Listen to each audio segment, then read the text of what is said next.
Depuis que je suis rédacteur en chef à Radio France Internationale, depuis janvier 2000, Beyrouth est ainsi, avec Paris, un peu ma ville d'adoption. Alors, pourquoi une conférence de presse à Beyrouth avant Paris, ou plutôt à Beyrouth plutôt qu'à Paris? Tout d'abord parce que, paradoxalement, et je parle en connaissance de cause, j'y reviendrai bien sûr, le pluralisme de la presse, la liberté d'expression sont certainement aujourd'hui plus garantis et plus grands ici, à Beyrouth, qu'à Paris,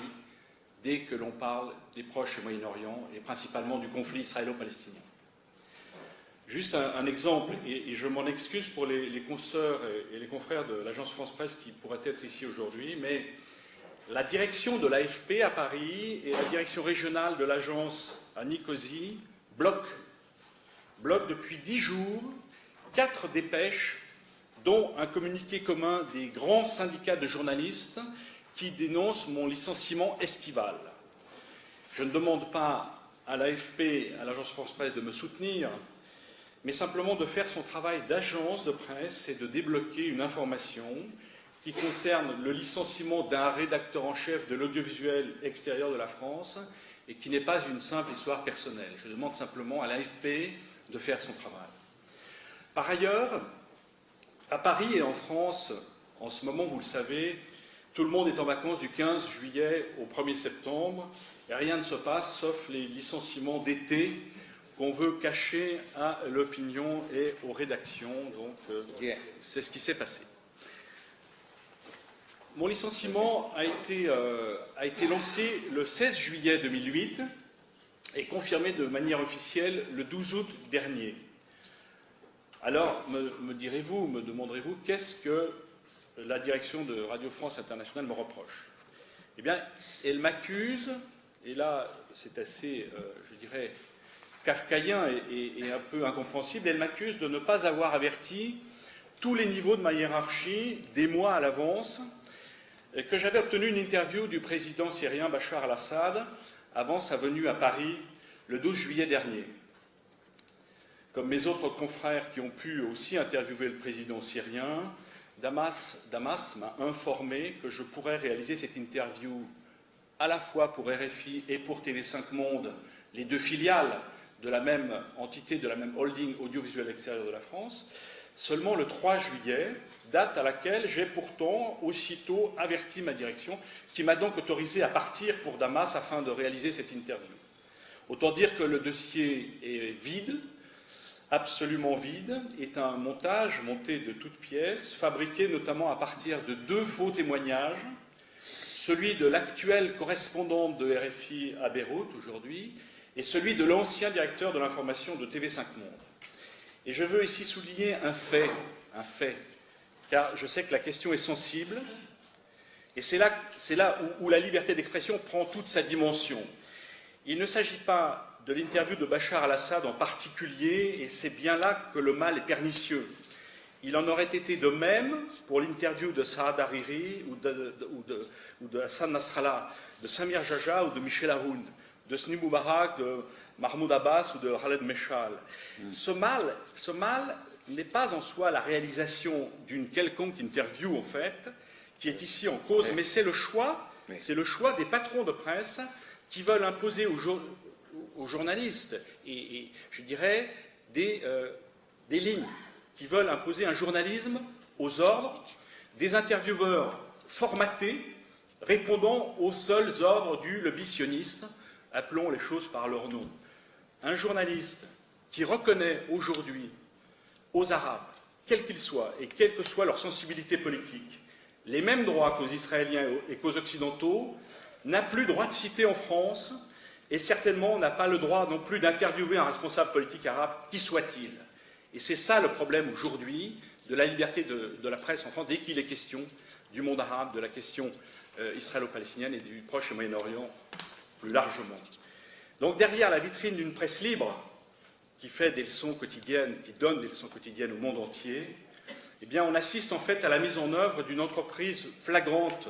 de désinformation justement et de manipulation des opinions publiques. La mise au pas de l'audiovisuel extérieur de la France, RFI et TV5 Monde, France 24, le travail est déjà fait, si vous voulez. Donc cette mise au pas de l'audiovisuel extérieur de la France par le publicitaire Alain de Pouzillac et Christine Ockrent-Kouchner, femme du ministre français des Affaires étrangères Bernard Kouchner, s'inscrit en fait dans cette volonté d'imposer une lecture et une pensée unique, résolument néoconservatrice et pro-israélienne. On parle dans les milieux français aujourd'hui d'un néoconservatisme à la française désormais, qui devient justement cette pensée unique et dominante. C'est ainsi qu'on voudrait nous obliger à dire, dans nos commentaires, que la capitale Israël est Jérusalem, que les colonies sont des implantations, que le mur est une barrière de sécurité, que l'armée israélienne est tellement morale qu'elle ne peut en aucune façon tuer des femmes, des enfants, des civils et détruire des infrastructures publiques. C'est ainsi que ces 4 dernières années, on a vu à Radio France Internationale la mise au pas du journal quotidien du Proche-Orient, jugé trop pro-arabe pour y injecter des revues de presse israéliennes et des intervenants eux aussi unidimensionnellement pro-israéliens. Ont ainsi disparu l'ensemble, je dis bien l'ensemble des chroniqueurs et consultants arabes, de même que l'émission Kiosque arabe, le kiosque arabe, qui a été supprimée après la guerre de 2006. Pourtant, présentée de Beyrouth, cette émission était la seule du paysage audiovisuel français à donner la parole aux Arabes dans toutes leurs composantes et diversités pour un débat contradictoire et une expertise croisée. Et là a été remplacé, le kiosque arabe a été remplacé par une rencontre convenue de correspondants de la presse arabe israélienne et arabe à Paris. Ainsi, on veut nous obliger aussi à dire que le monde arabe n'existe en fait, n'existe pas en dehors de la seule lecture israélienne. Et c'est là où le bas blesse, et c'est là où le problème fait que la liberté d'expression sur ces questions en France est en dangereuse régression. Je ne peux pas, sur un plan plus personnel, je ne peux pas ne pas me rappeler que ce licenciement estival, j'y insiste, s'inscrit également dans la suite de plusieurs harcèlements professionnels dont je suis victime depuis plusieurs années à Radio France Internationale. En 2003, j'ai été relevé de mes fonctions de chef du service étranger sans aucune explication. En 2005, la direction de RFI a mis fin à mes fonctions d'éditorialiste international à la demande expresse de l'ambassadeur d'Israël en France, Nissim Svili. Et donc, depuis cette date, je restais producteur et présentateur du magazine hebdomadaire Géopolitique qui a été censuré à plusieurs reprises. Donc, vous voyez que ce licenciement ne tombe pas du ciel, mais s'inscrit dans une suite et constitue le dernier épisode d'une série ancienne. Donc, sur la base de ce constat, je peux dire aujourd'hui qu'à l'abus de pouvoir débouchant sur un licenciement abusif, s'ajoute désormais le délit d'opinion et une grave violation, je le répète, de la liberté d'expression. En résumé, si vous voulez, mon histoire, qui n'est pas une histoire personnelle, j'y insiste, est au contraire le symptôme d'un grand corps malade qui est celui de la presse en France, du débat public et de la liberté d'expression dans mon pays. Plus largement maintenant, et pour finir, avant qu'on puisse un peu discuter plus spontanément et plus ouvertement, je qualifierais cette évolution d'orwellisation. Souvenez-vous, le livre de George Orwell, 1984, eh bien, malheureusement, nous y sommes, en plein dedans. Nous y sommes. Je qualifierais cette orwellisation de la presse française de 3 manières. La première, la communication et le trafic d'influence supplantent désormais de plus en plus l'information factuelle et l'analyse politique qui pourtant constitue la base de nos métiers, Monsieur le Président. Une dualité malsaine, et c'est le deuxième point, une dualité malsaine se met en place qui substitue aujourd'hui la morale à la politique, la morale à l'analyse politique, mettant face à face le bien contre le mal, la civilisation contre la barbarie,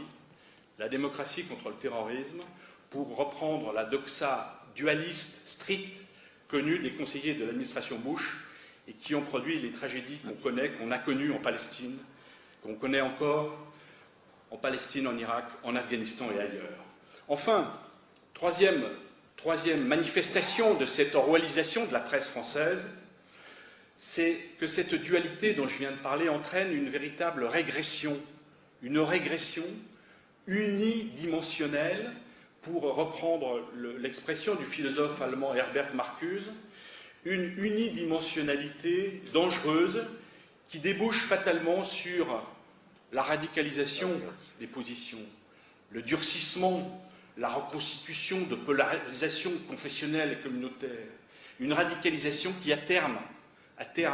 et pas seulement au Proche-Orient, mais aussi en Europe et dans mon pays, la France, peut déboucher sur des accès de violence.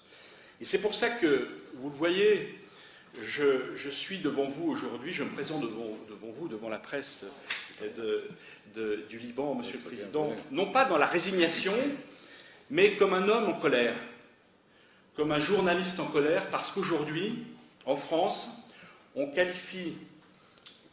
ou être qualifié de journaliste pro-arabe ou pro-palestinien est devenu un crime, je dis bien, un délit d'opinion